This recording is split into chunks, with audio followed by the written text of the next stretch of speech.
Good evening, whoever's on here. I wasn't really going to put in the title what I was hearing or feeling or sensing, but I felt like it was important. With the Capricorn Brigade. Hi, she said it. How are you? I changed my thumbnail from my picture to a different thumbnail because I felt it was important. If you look at the thumbnail, many of us who are on this journey have come across very many people. This weekend has been rough. Well, this coming week, the energies, I'm going to go through the energy of the astrological transits and what I'm sensing. So it's going to be a little bit different for me because I do usually do my energy intuitively. And you might want to hear it. Hi, how are you? How are you doing? I don't usually talk about the astrology. Well, I do. I give brief overviews about the astrology. I don't, per se, understand it fully, but I can give you my intuitive impersonation or impression of what I feel is happening and the words that I'm hearing from my inner and outer understanding. Ignorance and the amount of ignorance from what the collective has been experiencing in lessons.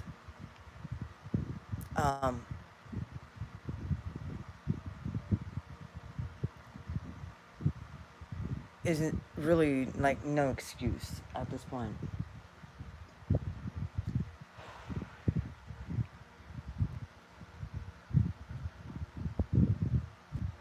If you followed your heart, if you followed your guidance to the best of your ability, and you inquired the universe and felt like you did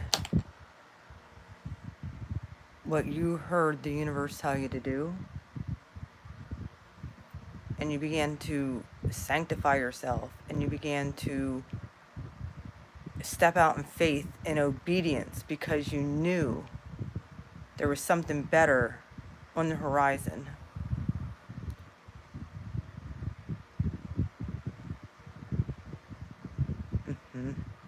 Same here. I sleep on a grounding mat every night because when I didn't, I was lost in la la land, dreamland. I have my natal Neptune in Sagittarius, so I have very vivid dreams. Possibly many of you do as well. If you have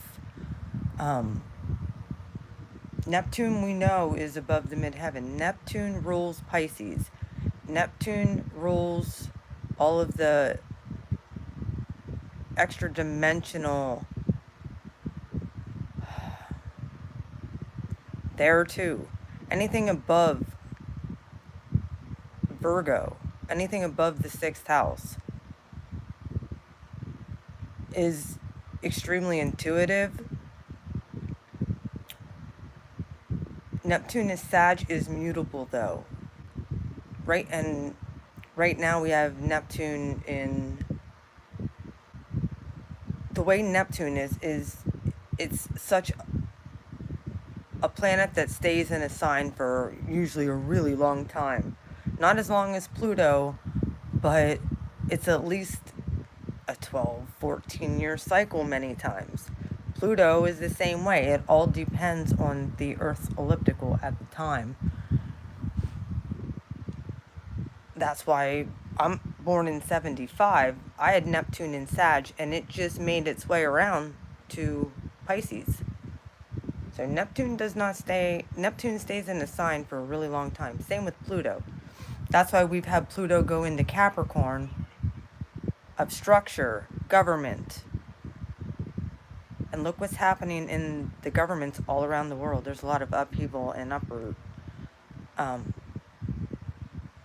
With Saturn moving through there, right along with Pluto, the planet of destruction. And now with Jupiter there, right in between, it just expands all of that energy to its maximum.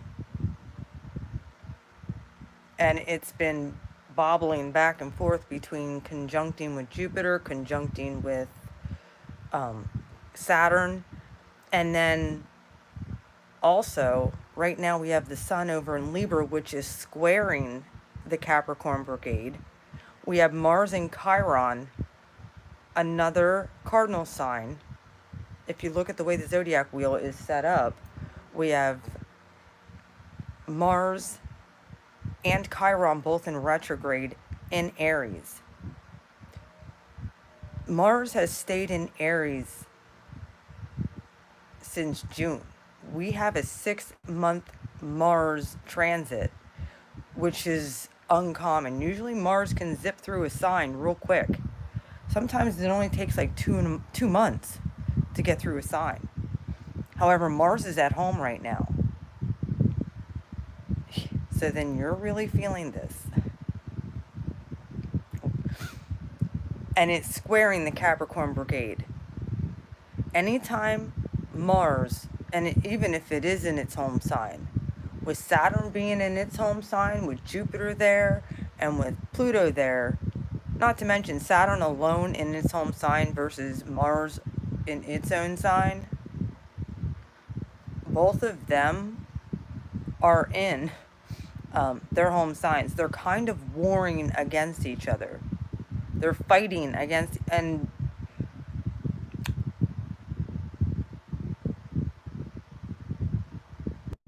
oh, that's another personal planet in Aries. So,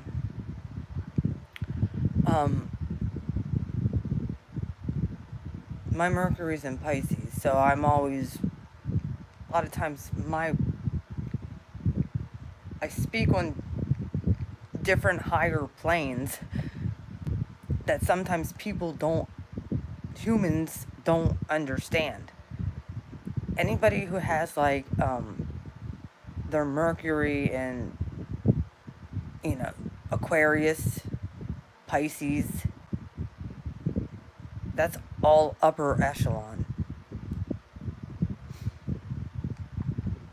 Now, with Mars, the planet of war, squaring Saturn, squaring Jupiter. Right now, Mars is squaring Jupiter.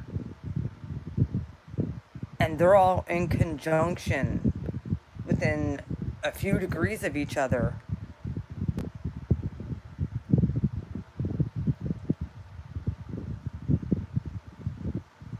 Ignorance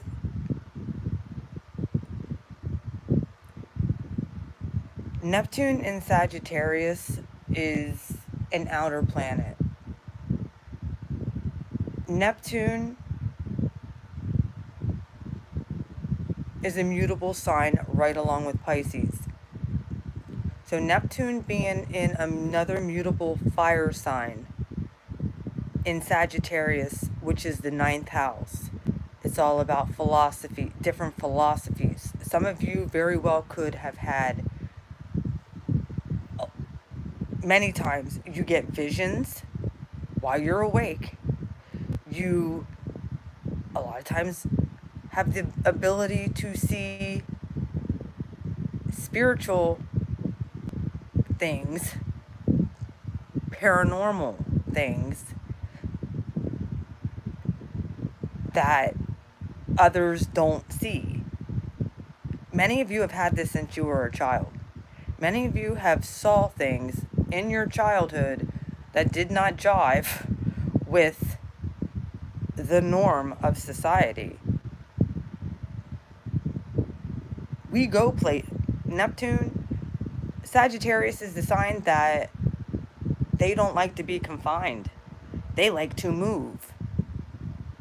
When you have Neptune in Sagittarius, you actually can move through interdimensional worlds, especially in your subconscious when you're sleeping. Vivid dreams. You get intuitive hits like a sucker. And if you don't heed them, that's why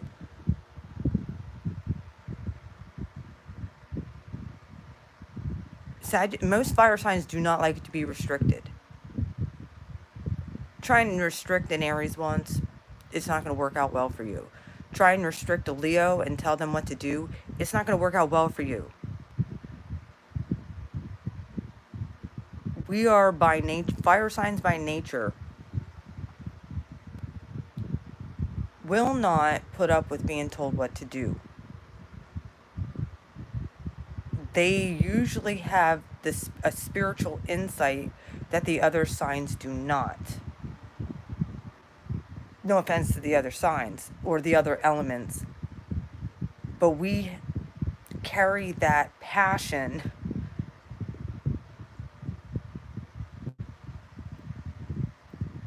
and it's almost like a blitz. Like, fire signs can go off like that. And sometimes it's good, sometimes not so good. Ignorance is no longer bliss at this point, folks.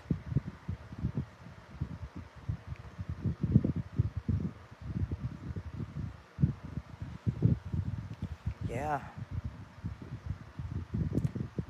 Well, if your gut instinct, that's why I've been telling people, take a step back first before you react. Like I said, I had to tell somebody that his lifestyle just did not jive with mine. And nice person, for the most part. But the one thing that I have set standards on, that I will allow in my life and what I will not allow in my life. I'm starting to go to the more of the side of what I will allow in my life and calling that in instead of what I do not want. That's partially one of the reasons why I wanted to stay away from the personality disordered stuff of what I've talked about, even though I still personally follow for my own sanity and to keep it fresh in my mind so that I don't fall into the trap of being deceived again. There's been one common denominator. I want you guys to look for the common denominator of why, if you guys are still looking at relationships, the one common denominator outside of you, outside of the person, or any people that you've been dealing with, there's usually a pattern. What was that pattern of? And it probably was from childhood on up. And it very well could be karmically and ancestral that seem to overplay in every single one of your relationships. Well, we're supposed to take control of our lives, however, we cannot take control of other people's lives. We cannot force our will onto someone else. Yes. I can tell you what the one common denominator outside of anybody that I've dealt with, beyond me feeling like or knowing of what kind of traits they were displaying, that's on them. That's when that ignorance is no longer going to be if you haven't got an apology from somebody who did you wrong, death is going to come and collect on that times like 10. So be praying for your enemies.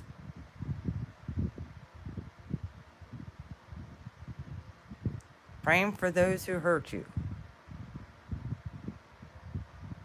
The universe is going to dole out what they got coming regardless.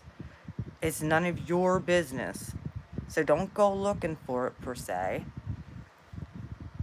Your only job is to release them with the highest vibration of love and light, and pray that, like I said, who is the ruler of the Death Guard? Scorpio.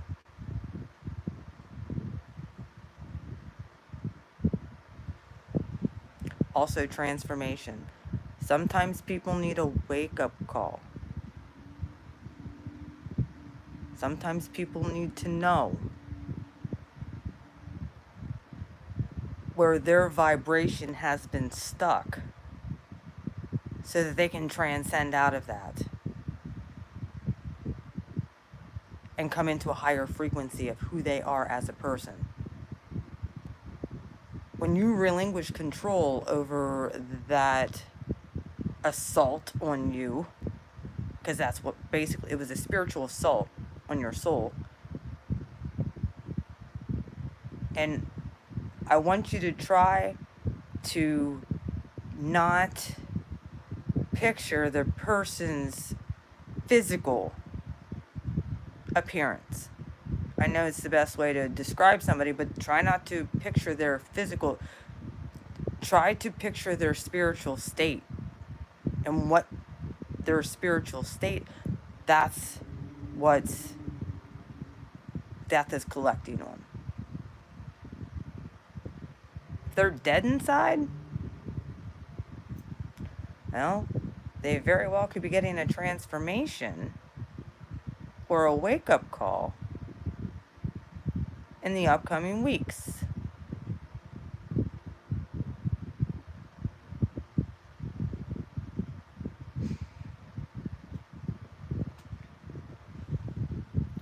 Ooh, all water there. Yeah, I was just dealing with a cancer, but I kind of dealt with him a little bit differently. But I also kind of got my own little wake-up call there. I agree too. Those who've...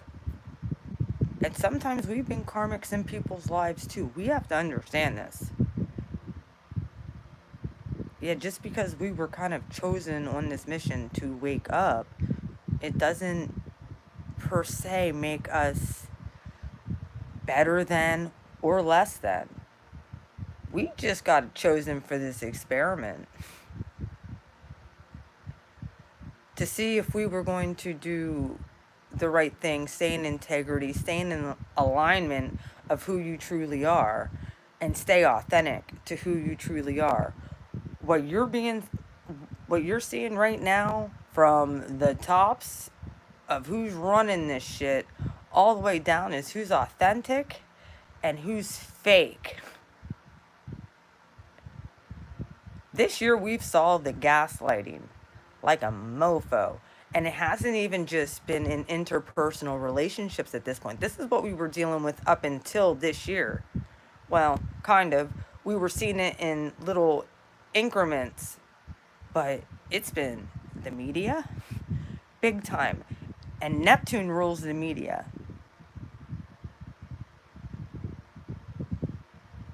So throw that out there. The planet Neptune is what rules the media.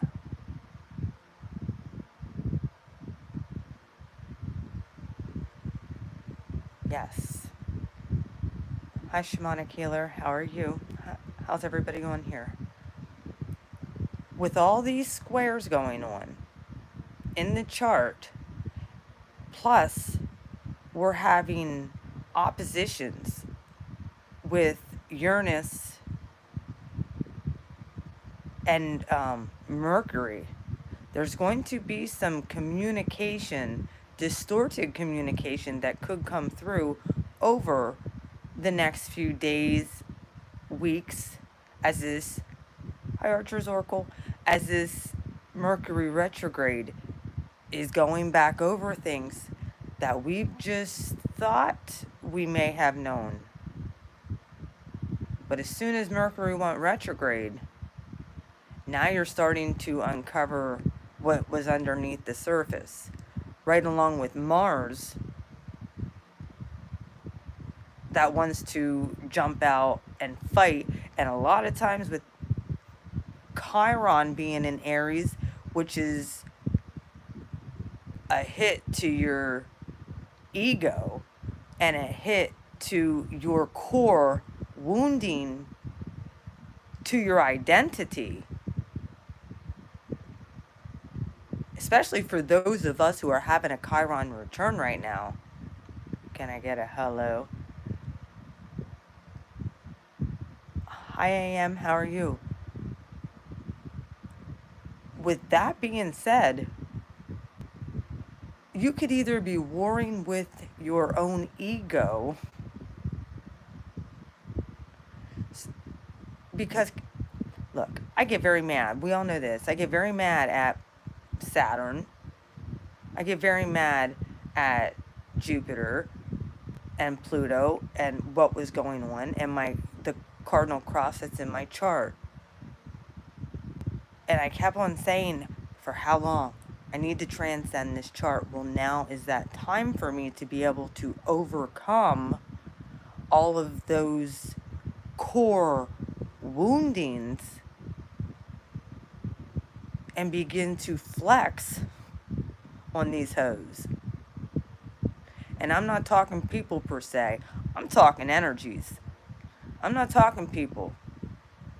I'm not talking physical human. I'm talking about their spirit, the spirits behind it. We don't wrestle against flesh and blood. We're wrestling against higher powers of wickedness that have tried to come in and stop us and keep us asleep. Well, with Neptune being in Pisces, we're getting the downloads of what exactly has been going on if you have been in tune with your higher self. And I've said it the other week. I'm like, when I finally merge 100% with my higher self, I'm punching my higher self right in the frickin' face. I say that facetiously. And I've often said, I can't believe I would have signed up for this. Because I get it.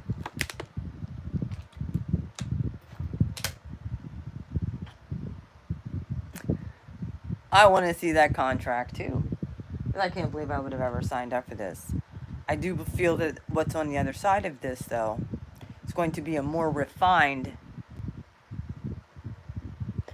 It's going to be a refined. Never signed that shit. That has been me. And more equally balanced blue flame than what you guys have ever saw. The other night, as I was going, I told you about my intention candle. I came on, I did a reading last night, which was fun. Thank goodness I was allowed to do that. I do have the Lightworker Starseed reading I'm going to do tomorrow. But I wanted to come on and do a quick live because I was getting these downloads today. And then I got another confirmation.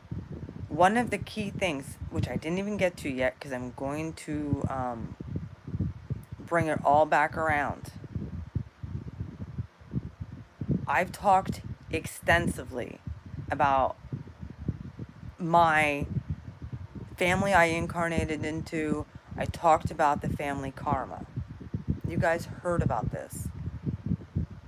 And one of the things about the karmic ancestral loop, I had one grandfather who was sober, who was a Jaeger, and I had another grandfather who lost his life due to alcohol and alcohol abuse.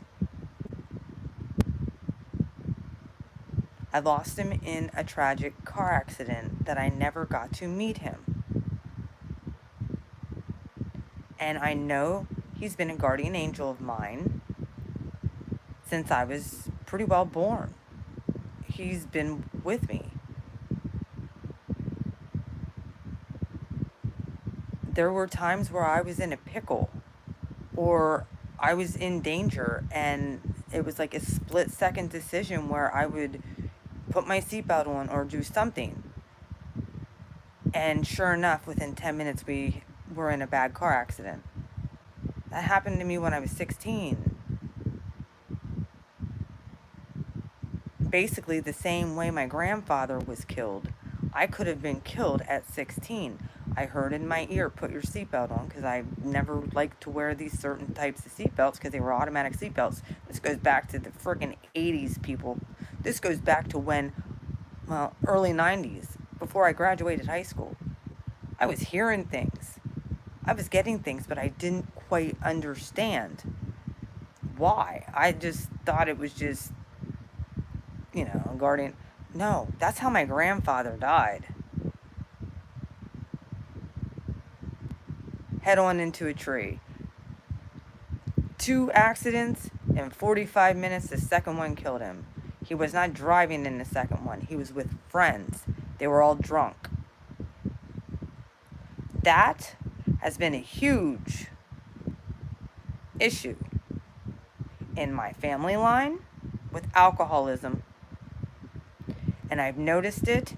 It's been the common denominator of every single toxic relationship I've been in.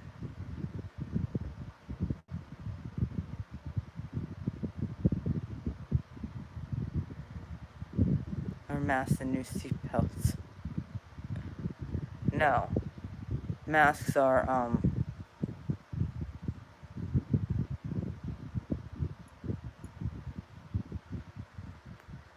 a way of control the masses. Seatbelts save lives, masks do not.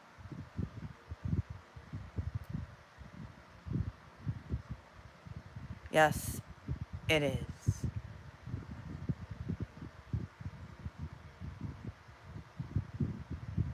Now,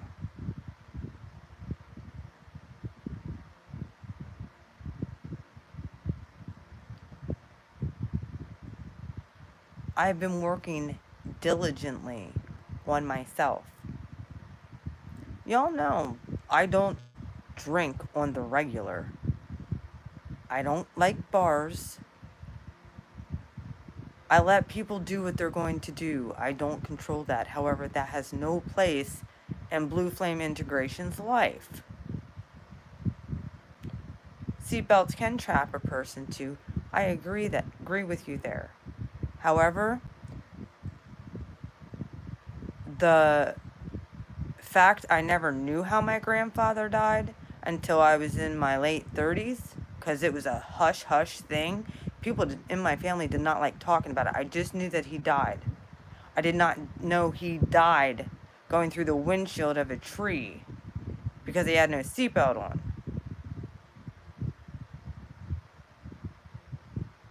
That's exactly what happened to the car when it went out of control.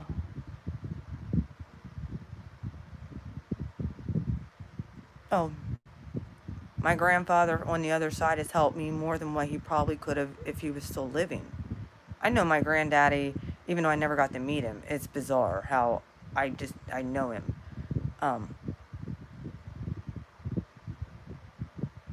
But I know for a fact my granddaddy was a Pisces. So I think he knew it was coming. There was something that he knew. So he's kind of been with my dad and with me, especially, because I'm pretty sure my granddaddy was a divine masculine. The dark forces took him out. They also were able to infiltrate him and distort him through drugs and alcohol. I come from a lineage, when I incarnated in this lineage under a very divine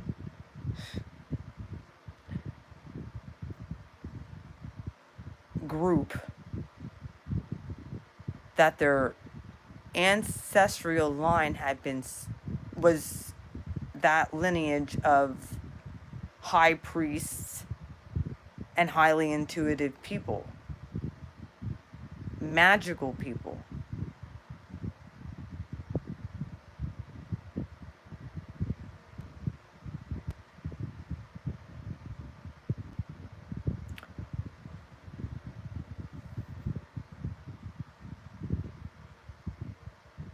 Save your questions for a minute as I get through this, and then I'll come back and answer.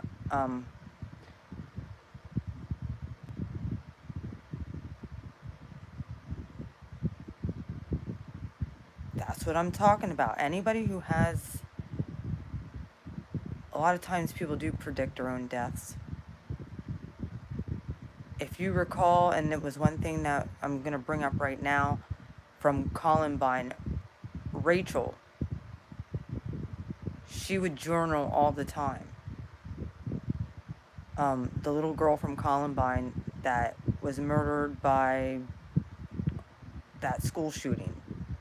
Can't think of her last name right now. I'm having a brain fart because I'm kind of in the middle of channeling. She also predicted her own death. She knew she wasn't going to make it to her senior year. She was predicting her death a few weeks prior.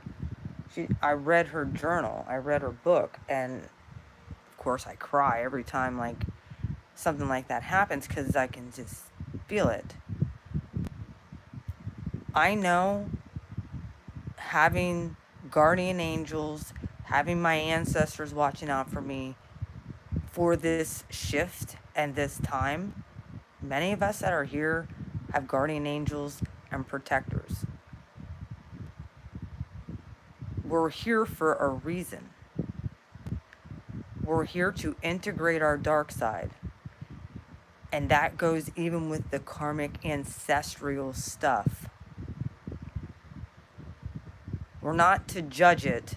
We're to feel it, transmute it, and release it healed.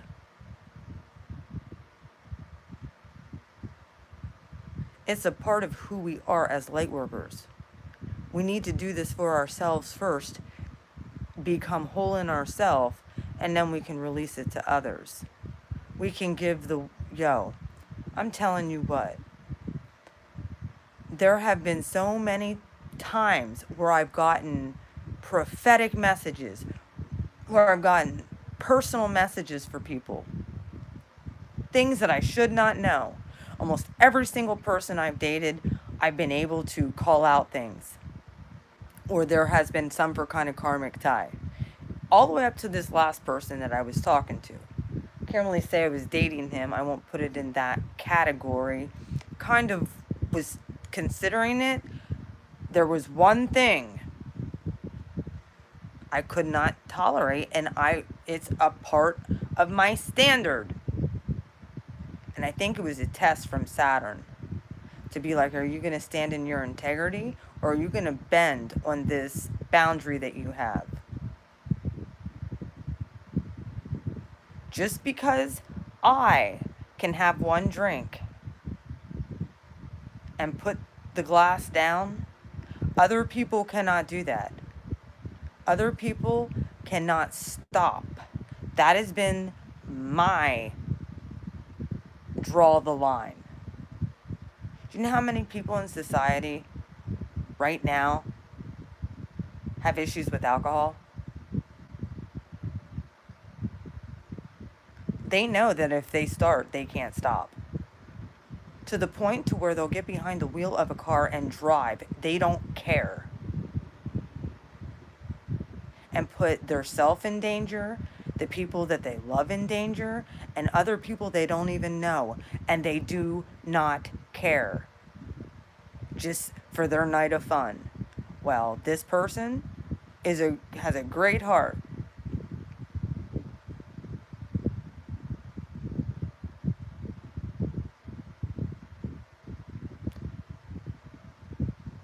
This person would do probably anything for me. However, this person also has a major issue with alcohol. He doesn't do any other kind of drugs, but he has a major drinking problem. Goes to the bar 3 nights a week. Like, I'm not handling. I cannot tolerate that. No, that's toxic, selfish behavior. If somebody can go, I'm all about the devil's lettuce. We won't go there. If somebody can go, I won't drive though. I'm not going to put somebody else in danger just because I want to smoke a spiff. Like, I won't do that. If I'm the same way. If someone wants to drink at home, let them drink at home. If they're a happy, whatever, let them drink. But to get behind the wheel of a car,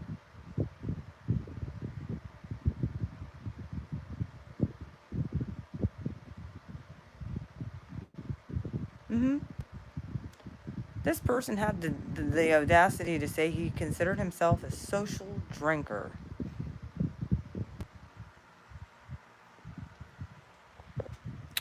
Go to bar, he would spend a full shift, full 8 hours in at the bar, and leave wasted and drive home. And normally, yeah. Like, well, why can't you just, like, drink a soda or drink water and shoot pool, do what you do? Why do you... He does not have any self-mastery. None. Of course, I feel like he's a decent person if he wouldn't have that bent. Well, he chose alcohol over a divine feminine. It was his choice. I wasn't putting up with it. I'm all about healing, and I'm all about... Oh, yeah. I'm all about healing.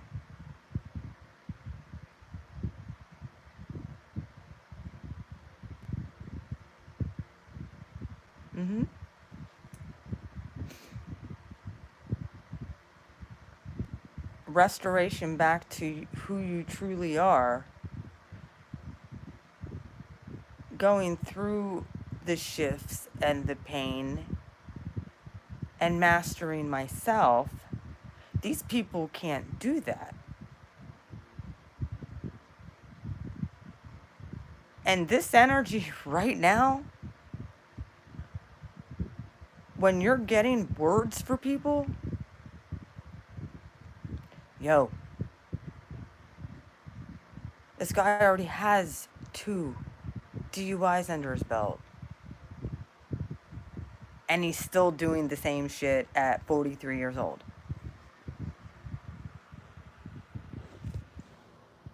He thinks it's okay. Well, okay. What do you do in that situation? When you know that it's not okay, you know it's not healthy for them. Well, what we as light workers and starseeds would tend to do is we would want to fix that. Right? We would want to get our hands in there and be like, but.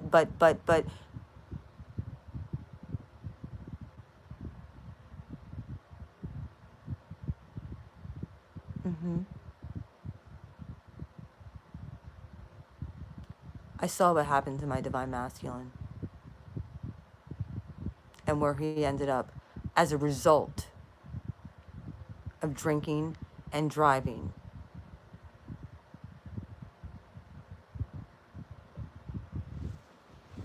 And these people, well, this is just a good time for me. Okay, till you get caught. And what did the universe have to show me? And it's probably something that I've messed up in other relationships too, because I wanted to help somebody to the point of wanting to control them. control what they did for their best interest, but it might have been karma that they have to honestly play out. You can give them the warning, you can give them the... I don't think it's a good idea. And ultimately, you have to set your boundaries. And if that person is choosing a substance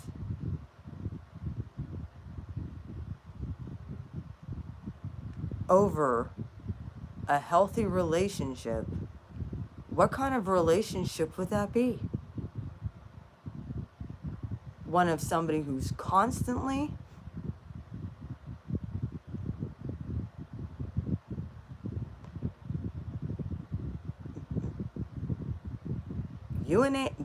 this has been a trend. This has been the common denominator. Whether or not these people had what we would talk about with personality disorder, whether it was covering up for that or if it was a legit issue. Because I honestly believe this person would probably do anything for me. And he is a good person. So there is no shade on that. And there's no shade on what he's doing. He's going to have to live with the consequences. That's just the line that I have drawn in the sand with all of my relationships. I don't deal with people who live at the bar. I understand if people need to go and eat or they want to shoot pool, they can have a beer or two and leave. Not spend a full 8-hour fucking shift there.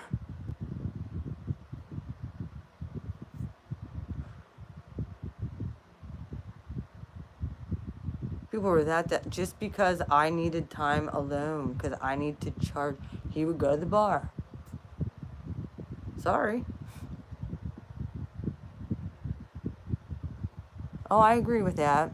Some people have chronic pain. I am one of those people. I've learned to live without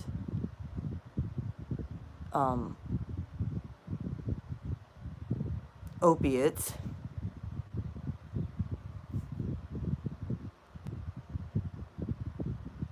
I was in a bad car accident. I have a prosthetic disc in my neck.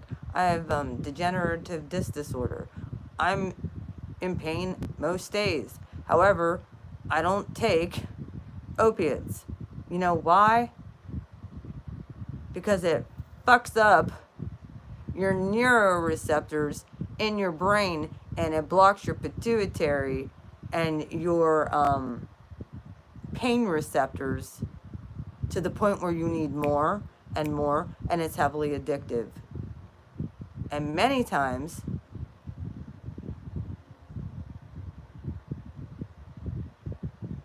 well, maybe,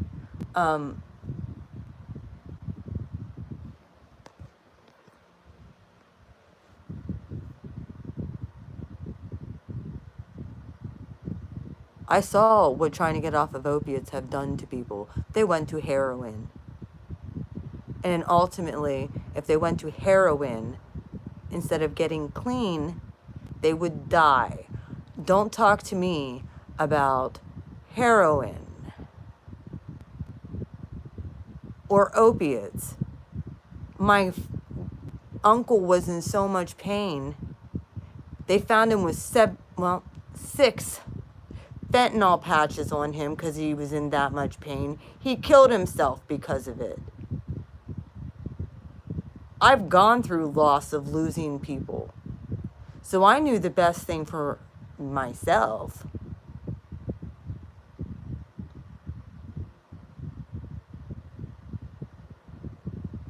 That is a lie.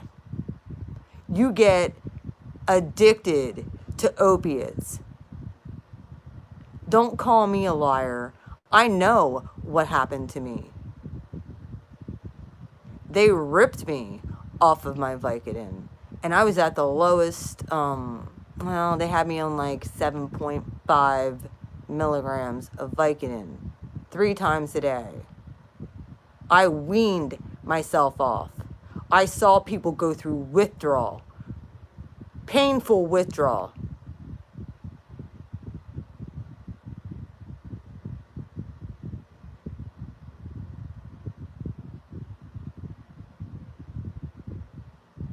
Okay, well, sorry for your experience.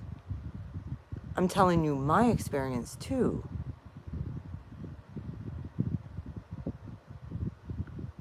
I prefer regular pain medicine. Doesn't have to be a pill. It can be plant medicine.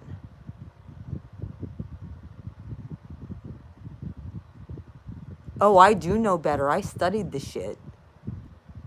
I studied it. And I watched people. Don't tell me I lie. You're lying to yourself, is what you're doing. I saw so many people who couldn't get freaking opiates. So what do? They turn to heroin. And then they end up getting heroin that's laced with fentanyl. And then they start shooting it. And then they start dying. So don't call me a liar. Maybe you're one of the lucky ones that can continue to get pills from your doctor. Get taken off your medication once and see how well you fare out. And tell me you're not addicted. I dare you to go off cold turkey off of your medicine. I dare you. See how well you fare out. See how well you fare out. Oh, let her talk. Let's get this out there. Since she wants to bring that up. Yo, we're talking about the death angel coming. For those who want to live in a delusion.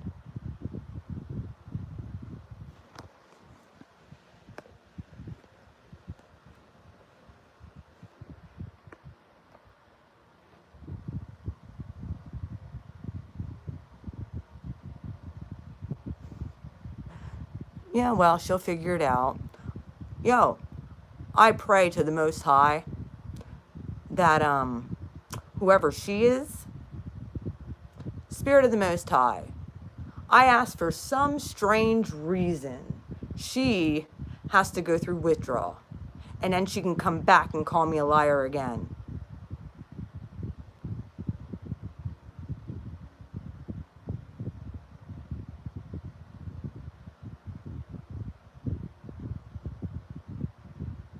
So I'm going to put that out to the universe. She can't get no more meds and see how well she fares out. She'll end up in a loony bin. Or on heroin. Watch. You want to know what I did? I signed myself into a rehab. That's what I did. And I'm glad I got off the pain medication. I live with chronic pain every day. You want to know what I take for it? Tylenol. You want to know what made the pain worse? Was taking that medication, taking opiates. Because it numbs the brain receptors. It overrides your pain receptors.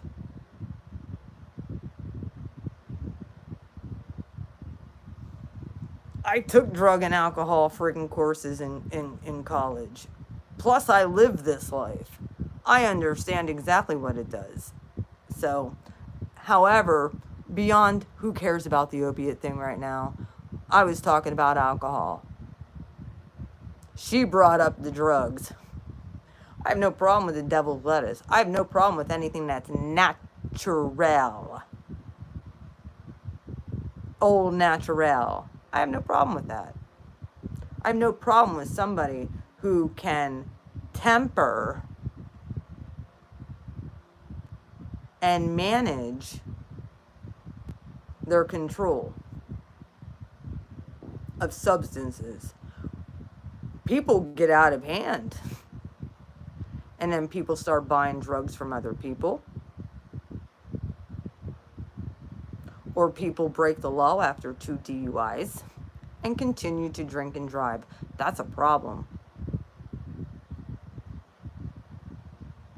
I was talking about my own family stuff, and somebody has to bring in their... Yeah, that's a sure sign of a narc right there, if I've ever saw it. But whatever. Back to the death angel. Pluto. We're going to blow up everybody's spot.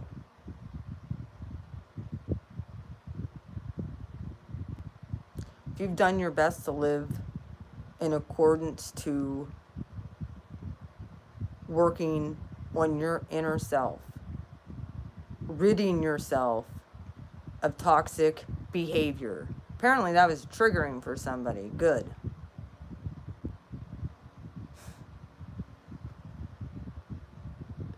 And if you've done the work,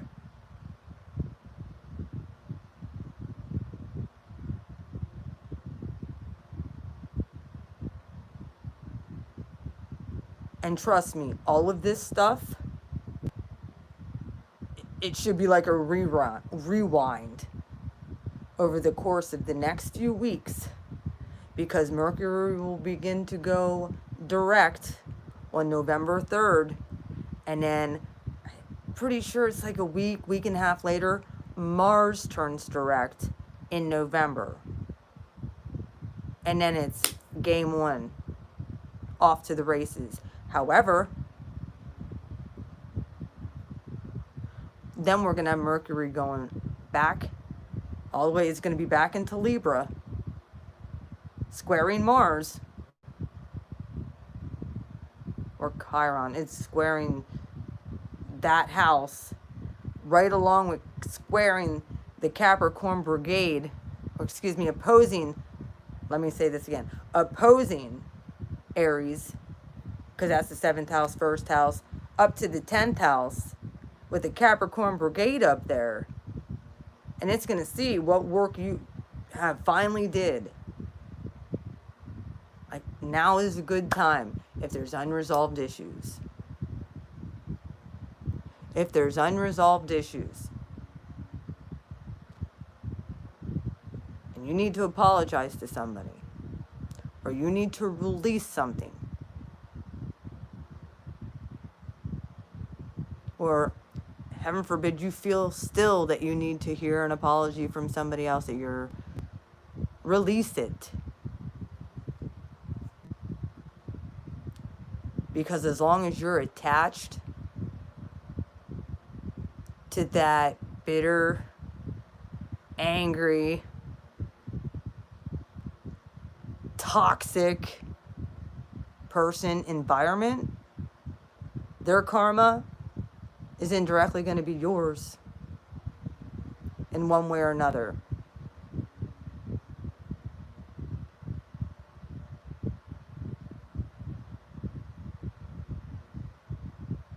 These are not energies to play with.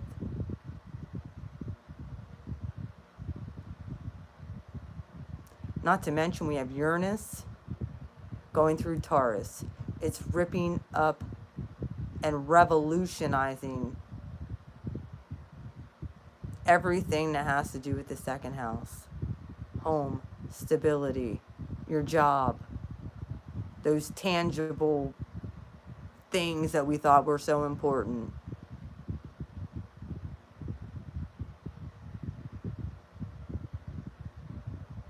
That we're going to realize really aren't that important, that the collective and our real family is what's important. How we can love people better, yet still set our boundaries. And if they cross those boundaries, we can release them with love, and they just don't vibrate at your level, and you got to release it. A lot of the things that many of us have had to deal with was this, especially light workers, have had to deal with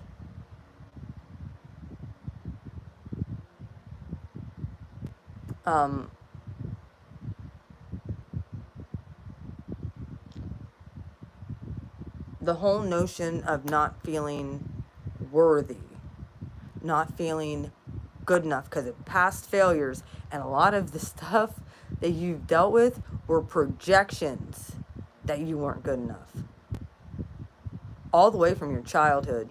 That's what this identity thing, and Chiron and Aries with the identity in the first house, from the time you were a child, possibly in the womb, and dealing with that pain. And then when you're a child, you're being gaslit by society. You're being programmed by society. You're being programmed on being a doormat from your family structure, unintentionally. Sometimes intentionally, but most of the time unintentionally. Absolutely dumbed down. You're getting vaccinated unintentionally because your parents didn't have the education to read up on why these vaccines are given. They're just told by the government, your child can't go to school and learn like the other children unless your kids have all these vaccines.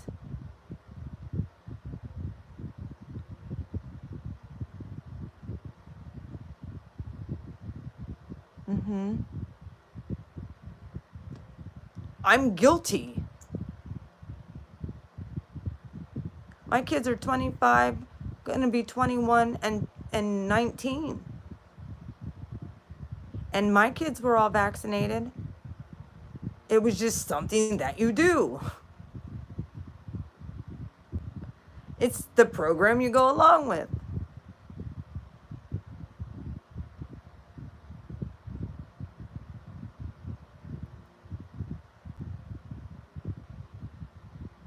You know? So those are other things that I had to work through. And I'm like, did me getting, and the guilt. And after I know the truth, the guilt that I felt, oh my God, did I put my kids in harm's way? And I have to realize the unintentional of trying to do what was best for my kids. We didn't have the education. And we were lied to by doctors, physicians, the government, the school system, church. Let's throw that out there too. Religious sectors. And everything was made you to feel like shit and guilty your whole entire life. That you were down here and other people had a right to be up here, that they were better. Well, guess what? This exposure that has been taking place has not been for no reason. The exposure that has been taking place,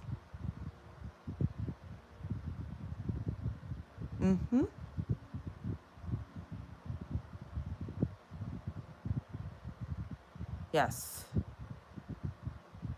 Well, even to cartoons that we watched as a child, and that's one of the things I brought up. There I am as a child experiencing supernatural experiences. I'm seeing ghosts on the regular. I'm dreaming, having nightmares all the time. I'm seeing little gnomes and fairies as a child that I couldn't even really explain.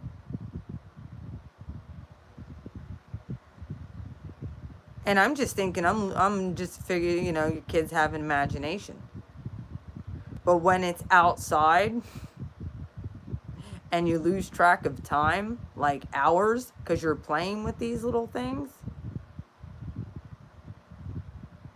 and you go back and the next day everything looks different, and you're like, this looked like a magical garden yesterday, and now it just looks like a tree and a bench and tombstones.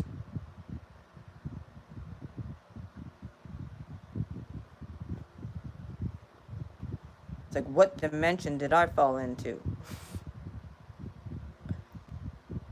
And you're afraid to say anything to your parents because they never believed you anyway, so what was the point? Next thing you know, you start school, and you're a magnet for bullies at school. However, there are some people who are magnetized to you as well. Others.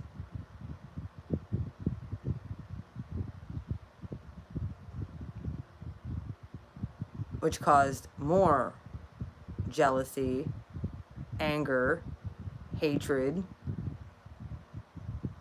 distraction. Next thing you know, you're starting to get up into your, not to mention, you're a magnet for freaking trauma. Behind the scenes. Beyond seeing the supernatural stuff. Beyond getting gaslit. Beyond getting your fears ignored by your parents because that stuff isn't real and it doesn't exist. Yet I would freak out every night and end up on their bedroom floor, or beg to be put in a room with my sister when I was like 5 or 6. There's a reason behind that. My parents know all this, so I'm not telling anything that my parents don't know. I've talked to them about all this. I've talked to them about this since I was a kid. And then they would sit me in front of the TV a lot of times. I enjoyed Scooby-Doo. One of my favorite shows as a kid. It was kind of like a refuge to get out of my head about what was really happening in my house and realize that those ghosts aren't real and I can just pull the mask off. And that kind of gave me a little bit of a solace and a comfort that maybe they're not real. When in fact, they were extremely real. But it kind of also dumbed you down to your psychic abilities as a child. And then you start going through the school programming, and then you start getting bullying, and then you start adolescence, and then you're going through more trauma, and then you're going through more heartbreak, and the list goes on. You're going through family trauma, and then you're in a family where it's a mixed family, not mixed as far as race, but mixed as far as like you're a step-granddaughter here, you're a step-granddaughter here. You don't have full grandparents alive at all that both love you. There's always tension, always competition. I have a full sibling. Even there was trauma with that with my sister. My sister was almost killed when I was like 6. She got hit by a car. So I was in 1st grade, she was in 3rd. And then that out the window, like that really was when I noticed the triggering happening with the trauma. It was like that's what started it all and just kept the ball rolling. It was like every 2 to 3 years, I was either getting sexually molested, I was getting raped behind the scenes, I was getting mistreated by teachers, I was being bullied by demons at school, outright people, kids who had a vengeance for no reason that didn't like me. They just didn't. Don't know why. This girl was just hated me. Because I don't know. Apparently, I don't know. I was just a normal kid, I thought. Apparently, I wasn't.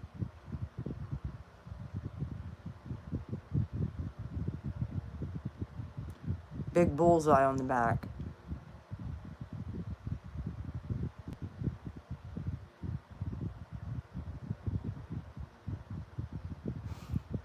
Well, I didn't start hanging with the devil. I didn't even start smoking pot. I never even saw weed until I was out of high school, believe it or not. I was a very sheltered child. However, when I wasn't allowed to do shit. I was a very sheltered child. I had to, at 19, 20 years old, my mother expected me to be home by 10 o'clock at night. Even though I had my own house, my own car. I paid for my own shit. She was locking that door at 10 o'clock at night. If I wasn't home, I was locked out. I did not have my own key to the house. Nope. That's how strict. It's like, you need to be home and be in bed. You got to be at work. I was thinking, I'm not in school no more, Mother, and I have my own job.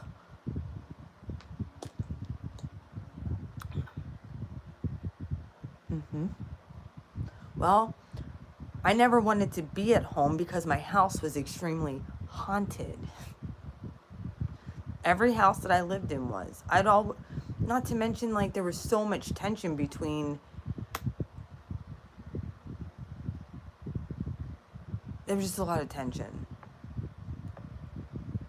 You had the golden child and you had the scapegoat. Guess which one I was? So I'd rather not be there.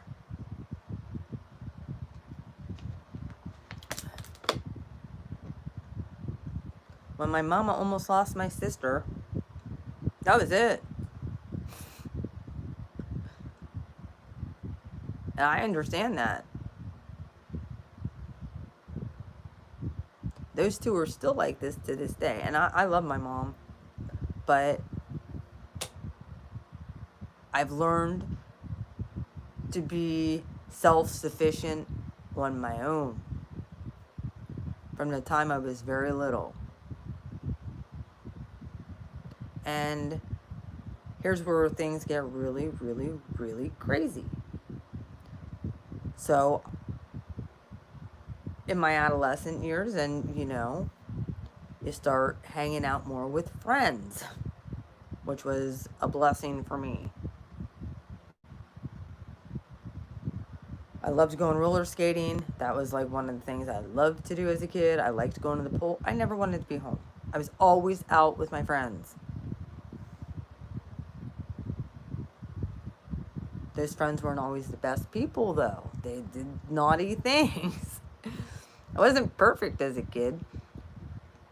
But we'd sneak out and we'd do stupid stuff. But like nothing illegal beyond just like being out past curfew. Maybe going to meet boys or whatever, it's typical stuff teenage girls do.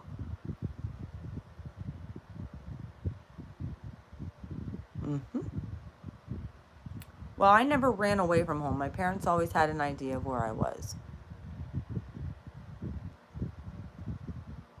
And this isn't no jig. I had to come to the point to realize both my mom and dad had extremely harsh childhood experiences too. Traumatic. My dad lost my grandfather, the one I was talking about earlier, at 9 years old. And my grandma ended up getting with a really nasty abuser who was not very nice to my dad or his younger sibling. He ended up meeting my mom. My mom was in a divorced home to where her real mother had left her and her siblings with my grandfather. Moved out to Ohio. They didn't get along. They both remarried. But there was always this anger and hatred because there was a trauma that had happened with my uncle when he, at 9 years old, there's another 9, fell through ice and passed away. A full uncle of mine. He was a full uncle, so I know he's around me as well.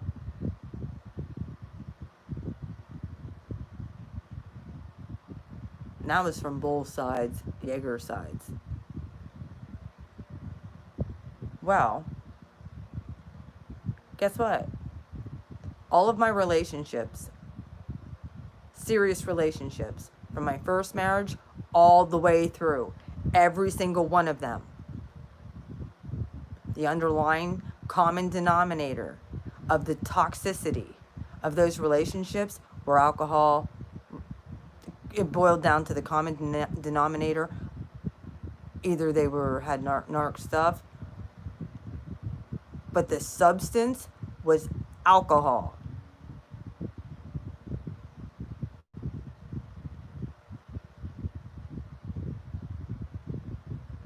That was the common denominator in all of them. Some of them also used other illicit drugs, but they all used alcohol and had an issue with being able to control themselves on alcohol.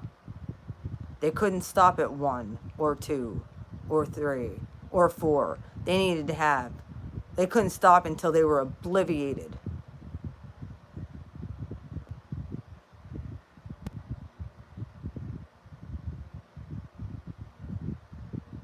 So,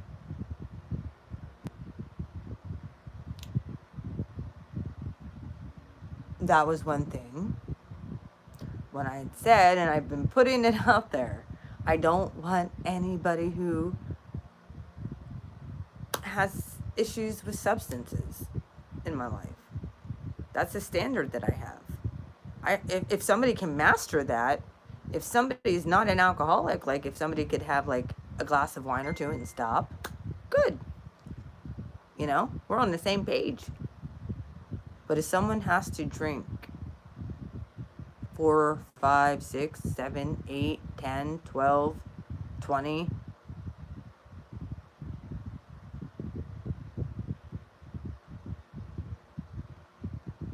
hi Leela, how are you? That's where I draw the line. Well, I draw the line if I just see it once. I will say something, and like I said, this person liked me a lot. Like, I just left a bad taste in my mouth, and sorry. He chose his lifestyle. I chose my standards.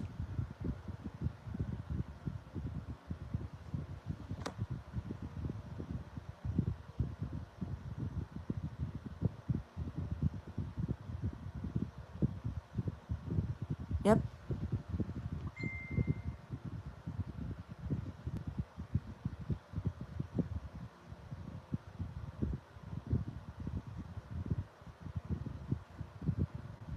Hang on a minute. I'm trying to read. This is going fast. Hang on a second.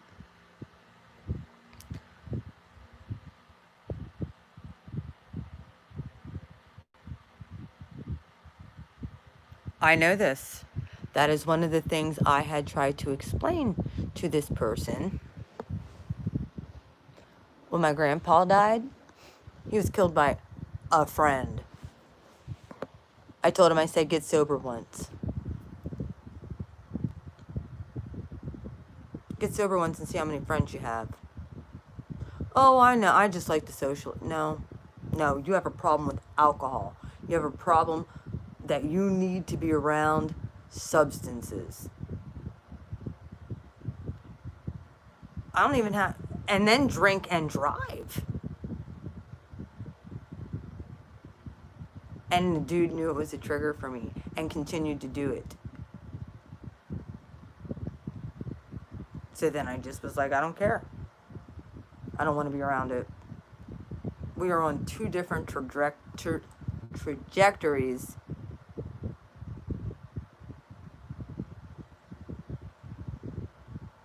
I agree.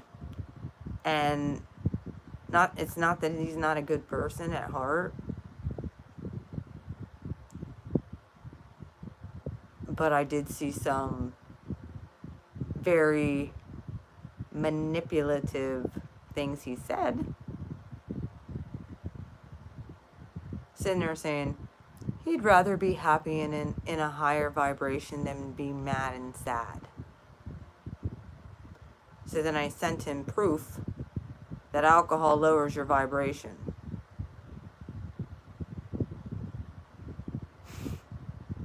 You're not in a high vibe when you're drinking. It's a depressant, for Pete's sakes. And he's like, well, I thought you said that. I'm like, just because you weren't stealing my energy at the time doesn't mean you were in a high vibration. Your vibration was better than some because we weren't in a bar setting. Now that I see, and not to mention the bars just opened around here about 2 weeks ago, and he's been taking full advantage of that. I don't even know what problem this dude has. But yeah, it is an escape.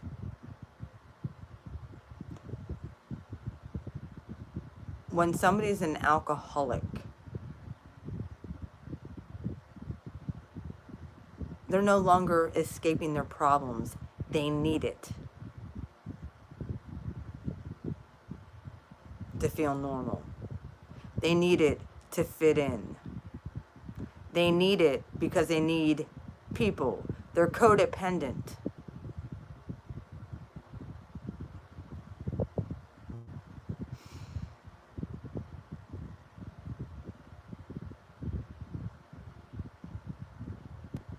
And they would rather be around fake, phony friends and alcohol than be around a real person and heal, who's done the work. And I, for one,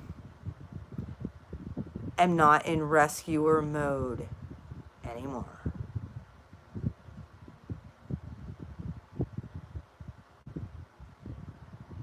I'm not in, I had to rescue myself.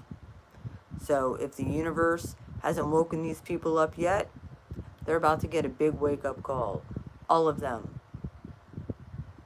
The other week, just for happenstance, because I was so shocked, I was on the phone with my friend, Stacy Stanford. She gets on here sometimes. Her and I were talking about this little situation, and she said, he might be a slithering covert narc. We just don't know yet. I said, well, do you want to go for a ride with me? Because it's only like 5 minutes away. I just don't ever go there because I don't want to go there. Wouldn't you know? I'm telling you. Wouldn't you know?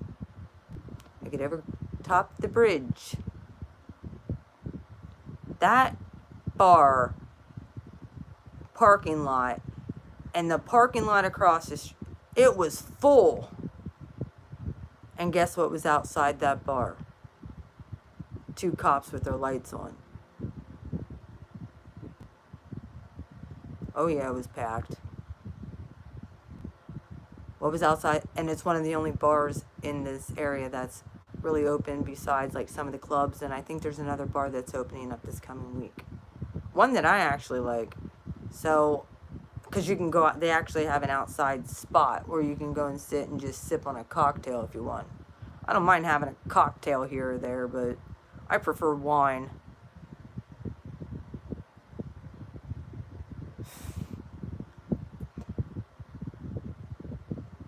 Well, the guy already has 2 DUIs and won't stop. So,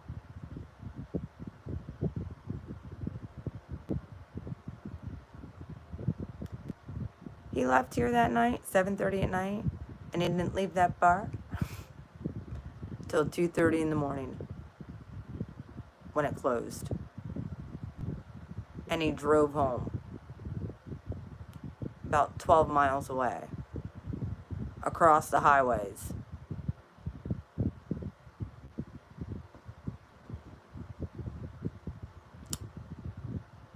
So, universe, that was a big 10-4 for me to know that I was right on track. I gave the person the warning. I gave him the warning.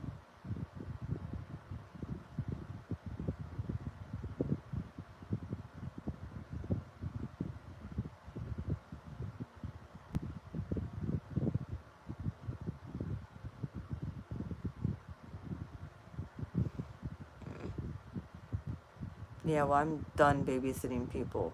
I'm done being the rescuer. I'm done involving myself.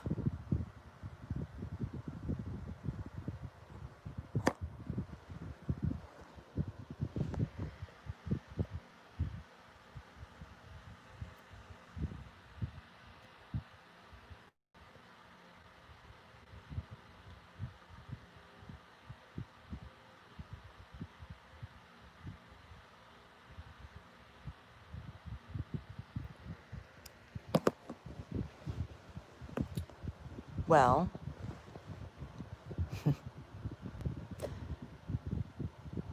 The Native American people, especially on this land,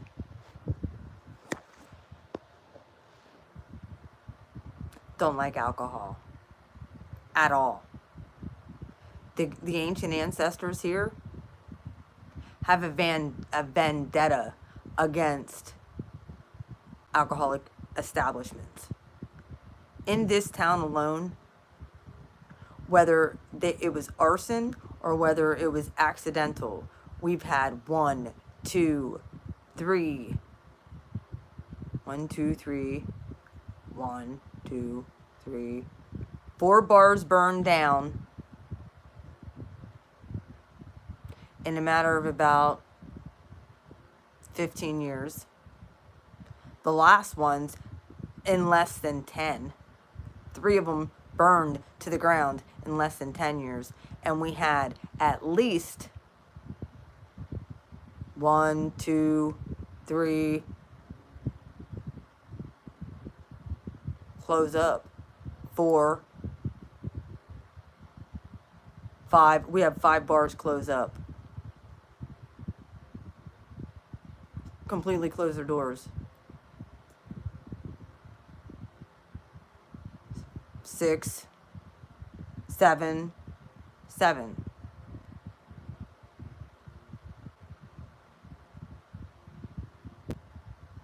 So, they're decentralizing the bars now so that the cops can better patrol who's coming and going and who the troublemakers are and who's drinking and driving. And these people are thinking they're going to get away with it.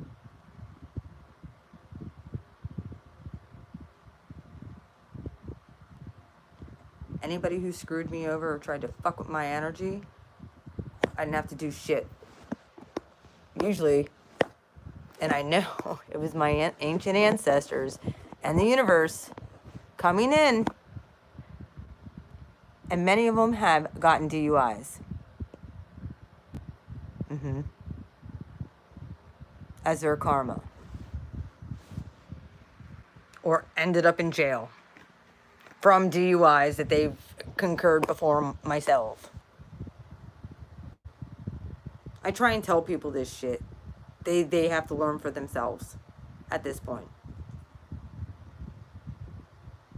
And that was just like, Stacey Stanford saw it. She was on my,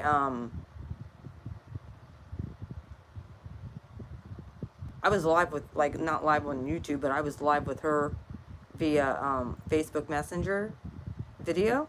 She saw it. She sees this. She can concur. There were cops right in front of that bar. It's only a matter of time. I'm not going down with the ship. I am not somebody's freaking saving grace. And I'm no longer an enabler to people who want to do stupid shit.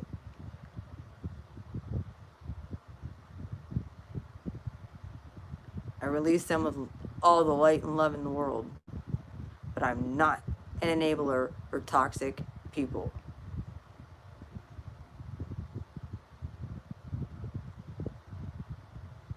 When you do that,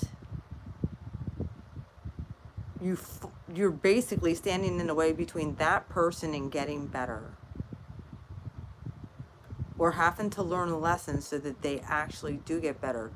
The only thing, like I said, that I'm concerned of, because the guy has a good hurt, and that's what hurts the most. Because the guy could be a great freaking person. It's just he thinks that he needs these people in his life. And I'm like, whatever you need. You want that? Instead of, okay, you're not even on my spiritual level anyway, and I don't want to sound rude. I felt like he maybe would have had potential.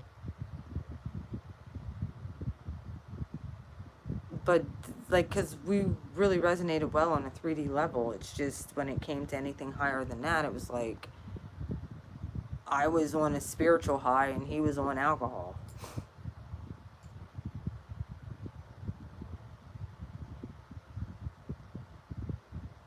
And I've enabled enough motherfuckers. I've enabled enough of these people.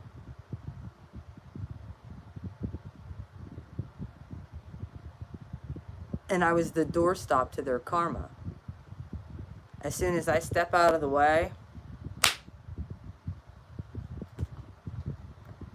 So partially I'm like, do I take the brunt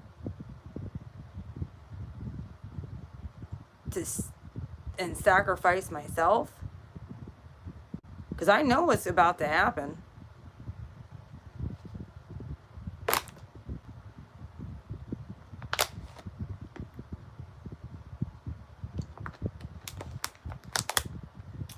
And it's kind of funny because none of my exes get on here.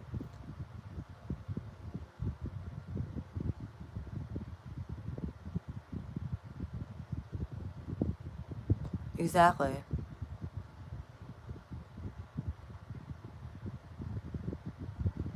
Oh, I'm done. I'm done. You choose a substance over divine feminine. Okay. It's all good. Your choice. There's something better for me. I'm not even honestly mad. I'm scared for him.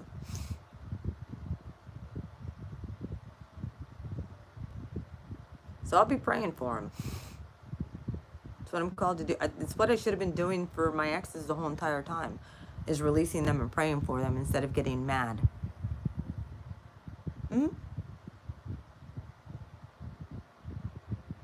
And it's not like, oh, I'm praying for justice and karma to come and hit them. No. I'm praying for their ancestors to kick their fucking ass. That's all. And kick them in gear. So they can wake the fuck up. They think they're awake just because they know certain things that are going on in the news. And that's not being woke, people. Being awoke is being your authentic self. And knowing who you are and being able to decipher the lies and the truth. And being able to differentiate between the two. Now, let's talk about this energy. Okay. I'm going to get onto my thing here. Let's talk.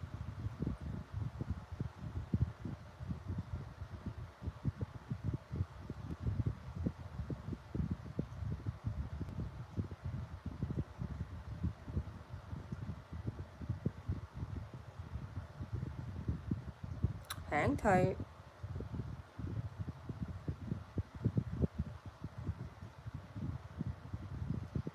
I don't know if you guys know what the placements are right now, but I can tell you what the current chart is. The moon is in Sag right now, by the way. Oh my God, look at this clusterfuck. Look at that clusterfuck.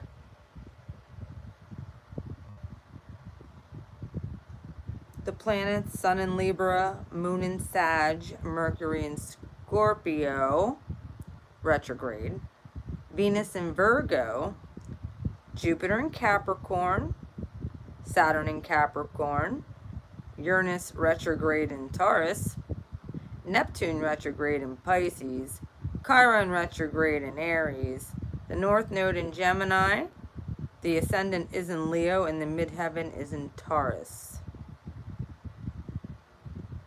The aspects. Sun square Saturn.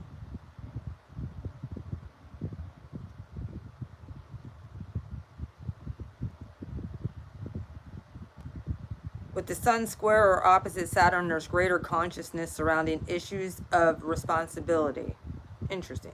A sober outlook and reality check might come the hard way, but leads to long-term benefits when viewed with perspective of time. Mercury, opposite Uranus. Mercury is the planet of communication. Mercury is in retrograde right now. And Uranus is the planet of revolution. With Mercury square or opposite Uranus, everyone's mindset receives a jolt of insight so that there is plenty of erratic and visionary ideas expressed.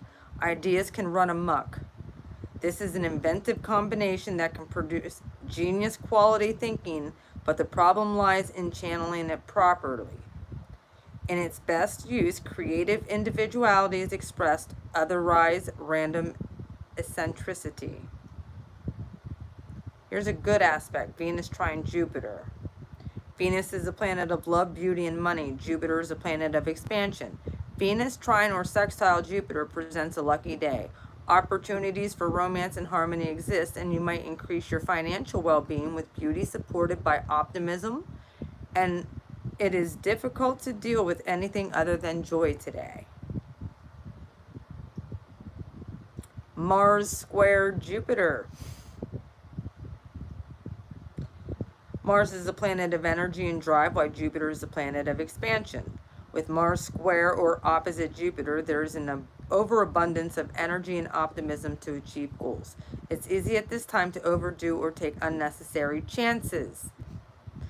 An uncritical attitude of can do can be a good thing, but it needs to be tempered with mediocrium of caution. So now's not the time to really throw caution completely to the wind. Venus opposite Neptune. Venus is a planet of love, beauty, and money. Neptune is a planet of inspiration and faith. With Venus square or opposite Neptune, everyone feels the potential for romance is high. Idealized ideas about a partner and more than possible and can lead to difficulties of illusion or even deception prevails when you refuse to see any flaws. This could be a good day to nurture your creative idea instead. Jupiter sextile Neptune. These are all the strong aspects. Jupiter is a planet of expansion and Neptune is a planet of inspiration and faith. With Jupiter in flowing aspect to Neptune, there is an extraordinary dose of creative energy available to pursue any artistic work that requires an enhanced imagination. A spiritual knowing permeates the air along with compassion that helps bring the people of the world closer together. And there's all kinds of crazy medium aspects. I'm talking there's like 20 medium aspects. Those are the strong aspects for tomorrow. Sun opposite Mars, square Sun square Jupiter, Jupiter conjunct Saturn, Pluto quintile Chiron, Saturn quintile Chiron, Saturn conjunct Pluto, Jupiter conjunct Pluto, Mars square Pluto, Mars semi-sextile Neptune, Venus trine Pluto, Venus in conjunct Mars, Moon trines Chiron, Moon septile Pluto,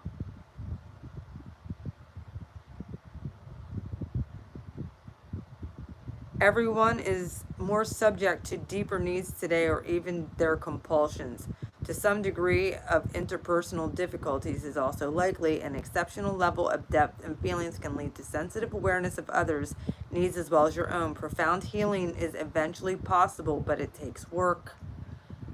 There's so many aspects going on right now. The quintiles, septiles, them are all the more medium aspects. But I just read off the main ones to you. And it's all this Capricorn brigade. People are getting cocky. People are thinking that they're just going to get away with things that are against the law. We are in Libra season, folks, and about to head into Scorpio season. The death angel is right around the flipping corner.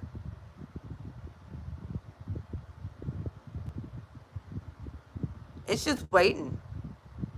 If you have not been in integrity,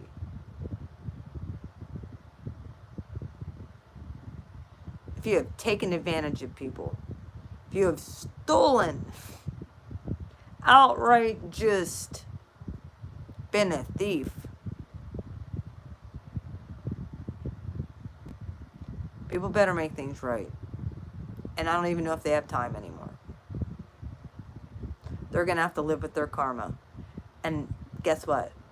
Their karma versus the karma, they're going to be stuck in the third dimension. Like in going around in the same cycle that they've always known, and they're going to be doing this for another 150 million years. Good luck, good job. I'm ascending. Thank God I woke up. And I've been working on this myself. Now, let me throw this out there. I personally am not judging anybody for their vices, because heaven knows I've had my own that I've had to work through. So there is no judgment from myself.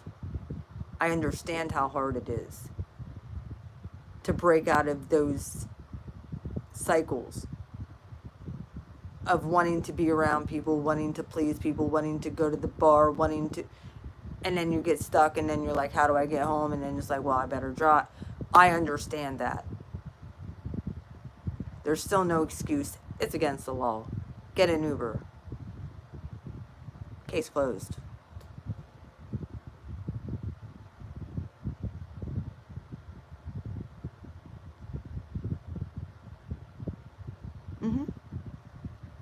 Well, we haven't all done everything correctly, but at least we worked on our karma.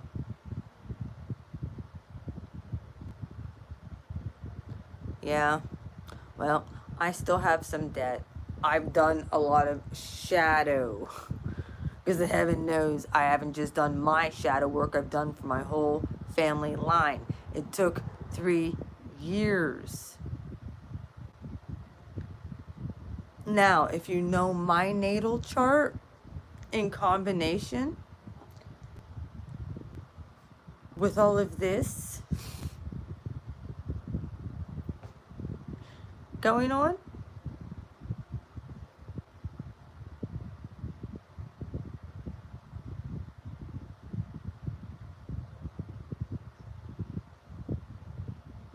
I had no choice. That's why I said I was chosen for this. This wasn't anything that I technically asked for. But I had the support of my ancestors and my angels and God, the Most High Divine Creator. It said,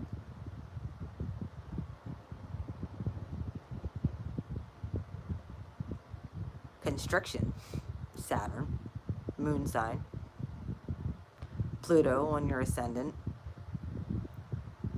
Pluto 12th house, your ascendant 1st house, starseed, Arcturian, Ophiuchian placements. I'm not sure what my other placements are yet, but somebody's working on them. I had to rebuke, because of my parents both being Jaegers. I talked to another channeler on YouTube, and she sent me, and it resonated so hard because it was a sync for her and it was a sync for me about my family line and my ancestors that go way back into Germany from this family lineage bloodline about Jägermeister, the alcoholic beverage. And I had to rebuke that and ask for the ancestors to forgive my ancestors and myself as I stood in the gap as a sober human being. And I asked for forgiveness for the arrogance of creating, distributing, and making blood money off the backs of getting people addicted to alcohol. And I broke it. And I banished it from my line.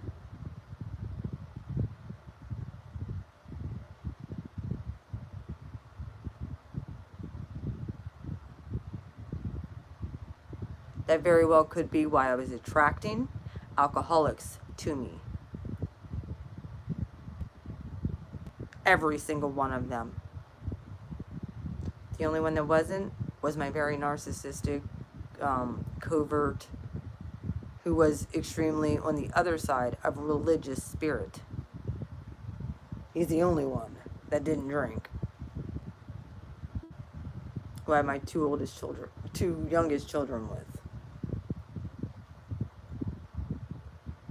A Capricorn and an Aquarius. He was a Capricorn. So,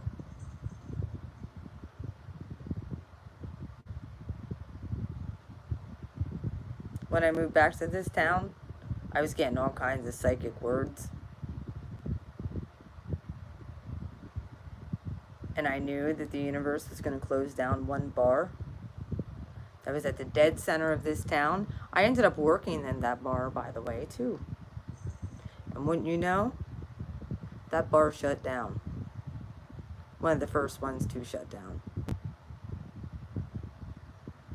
Within 2 years.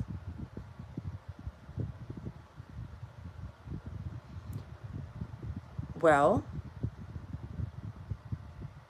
not being a victim, getting out of that victim mindset. Did you notice? I'm not blaming anybody for their vices. I let them go and be who they are, because I can't control what anybody else does. That's not my job. My job is to put the warning out there. My job is to set my boundaries of what I will tolerate in interpersonal relationships, and if they can't, then they have to be let go with love and no hard feelings and hope for the best.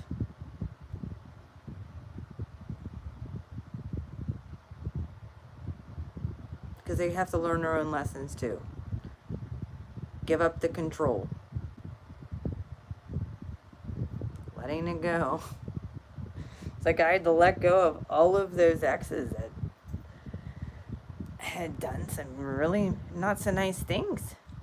But they were being controlled by dark forces to stop me. And that's really wasn't probably even them.